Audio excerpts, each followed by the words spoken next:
Bonjour à tous, on se retrouve aujourd'hui dans le cadre du e-retail et e-commerce meeting qui a lieu à Cannes pour vous faire découvrir un peu cet événement-là et puis aussi les acteurs de cet événement, des e-commerçants, des solutions. Et donc aujourd'hui, j'ai la chance d'avoir Gaëlle d'Izipara.fr, directrice générale. Tu es une fervente lectrice de notre média, Tout à fait. mais aussi tu interviens régulièrement au sein d'e-commerce nation puisque tu as déjà fait une interview sur un autre événement.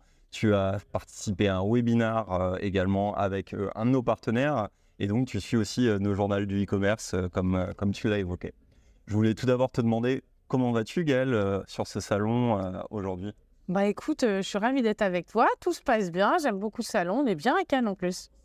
En plus, toi, tu joues à domicile, Ça. voilà, tu connais bien le coin, l'événement. Qu'est-ce que tu viens chercher un peu sur cet événement aujourd'hui? Les dernières tendances, discuter avec de potentiels partenaires sur des solutions dont on aura éventuellement besoin et puis échanger aussi avec mes pairs et puis te rencontrer encore une fois.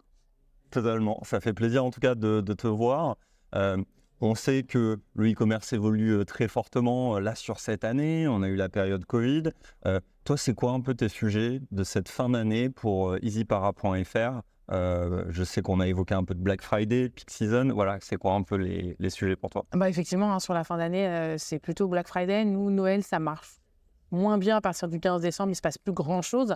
Mais Black Friday, vraiment, c'est un gros mois parce que les consommateurs, ils ont toujours été très sensibles au prix.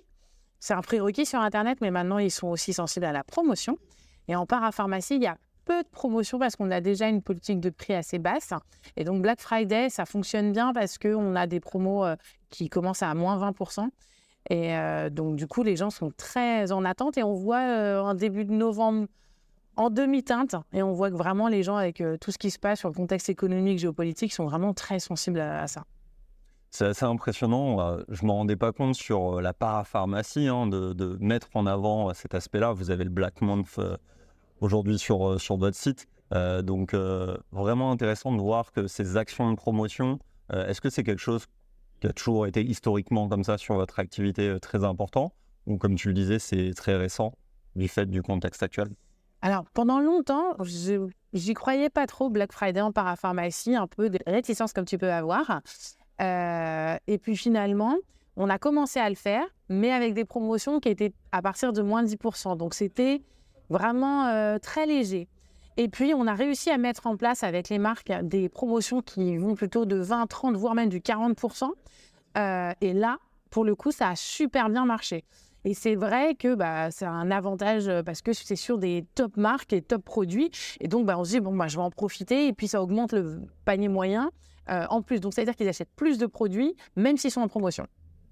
Super intéressant de voir cette évolution. Donc, fin d'année, voilà, surtout Black Friday, peut-être après des sujets sur l'année prochaine. C'est quoi les sujets aujourd'hui d'actualité pour Izipara.fr? Ce que tu es en train de regarder, on parle beaucoup d'intelligence artificielle, par exemple. Exactement. Je pense qu'aujourd'hui, le maître mot, c'est il faut absolument aller sur l'IA.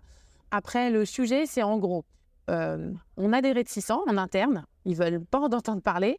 Il y en a beaucoup qui sont d'accord. Donc déjà, premier sujet, c'est comment je fais pour travailler avec l'IA? Parce que de toute façon, c'est là. Comment je fais? Il y a la réglementation. Et donc, l'idée, c'est de créer des groupes par service, d'identifier en mode atelier, projet, d'identifier quelles sont les tâches qui sont rébarbatives, les tâches qui ont peu de valeur ajoutée, où l'IA pourrait apporter quelque chose. Notre objectif, c'est d'être plus productif, plus efficace, donc en gros plus efficient, et aussi d'apporter du service à nos clients. Qu'est-ce qu'on peut faire? Alors, on a déjà de l'IA sur le site, puisqu'on a un diagnostic de peau, tu te prends en photo et ça te dit, grosso modo, les points d'amélioration et ça te fait une routine produit. Donc, on a déjà ça. En interne, on a déjà intégré comme de grosses personnes ChatGPT, qui est pour moi un très bon assistant. Et qui permet aux équipes qui font du rédactionnel d'être 20% plus productives parce que ce bon assistant les aide à rédiger. Donc voilà, l'année prochaine, comment je fais pour appréhender l'IA et l'intégrer à la fois dans les process internes et aussi pour apporter quelque chose à nos clients. Alors, plusieurs questions. Aujourd'hui, Izipara.fr, c'est combien de personnes pour qu'on se rende compte de cette transition? C'est 60 merveilleux collaborateurs. 60 merveilleux collaborateurs. Très bien. Et donc cette adoption, que ce soit sur ChatGPT, vous avez fait des formations en interne pour s'approprier? Alors, formation, on les encourage de manière générale à aller sur des salons, à participer à des webinaires parce que c'est important qu'ils enrichissent leur culture. Après, c'est plutôt sur des... Là, quand tu as quelqu'un qui est un peu réfractaire, c'est plutôt d'expliquer que il y a des gens qui ont vraiment peur qu'on retire leur métier. Et en fait, aujourd'hui, c'est plutôt comment mon métier il va s'adapter. Donc, c'est plutôt sur de la discussion, de les rassurer. Leur poste n'est pas en danger. On va venir vous accompagner, permettre de faire évoluer avec vous. Donc, oui, il y a de la formation, mais il y a aussi beaucoup de pédagogie et de dialogue à avoir avec les équipes. Et c'est de les intégrer pleinement dans ces processus-là.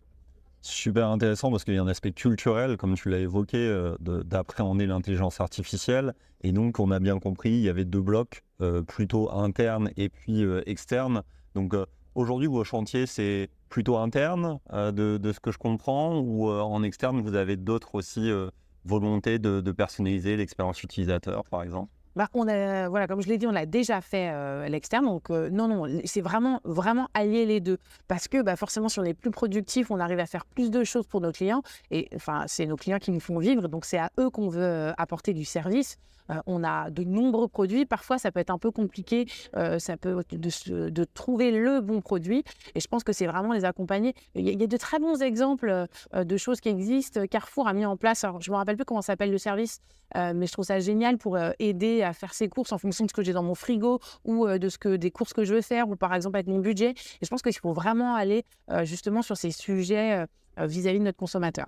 Ouais, sur de la recommandation et de l'accompagnement. Justement, c'est ce que j'allais te poser comme question. Quels sont les sites e-commerce que tu regardes ou qui t'intéressent aujourd'hui? Est-ce qu'il y a d'autres acteurs dans l'écosystème où tu te dis waouh, ça c'est vraiment bien et j'ai envie d'apprendre de ces acteurs? Forcément, je pense que tout e-commerçant regarde ce qui se passe ailleurs. Alors, comme en plus, nous, on est un top leader dans notre secteur, on a plutôt tendance à regarder d'autres secteurs, le prêt-à-porter, la hi-fi, etc., ce qu'ils font. Par exemple, je me suis inspirée de ce qui se faisait dans le prêt-à sur le paiement plusieurs fois. Je ne voyais pas ce que ça pouvait apporter sur Easy, le paiement plusieurs fois. Et puis finalement, j'ai discuté avec une personne de chez Kiabi qui m'a dit non mais c'est pas possible, tu ne peux pas me dire ça, tu vas voir, c'est impressionnant, elle m'a donné des chiffres, etc.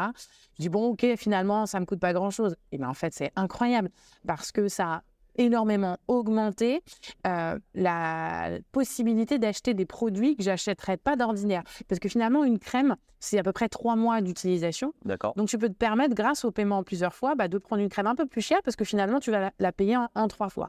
Donc ça reste encore très petit, mais ça apporte un service supplémentaire. Et en plus, on a vraiment ces 2 typologies de gens, soit des gens qui veulent acheter d'autres produits, soit des gens qui, c'est un peu compliqué, alors, dans un contexte économique pas facile, je me sers de ce paiement-là.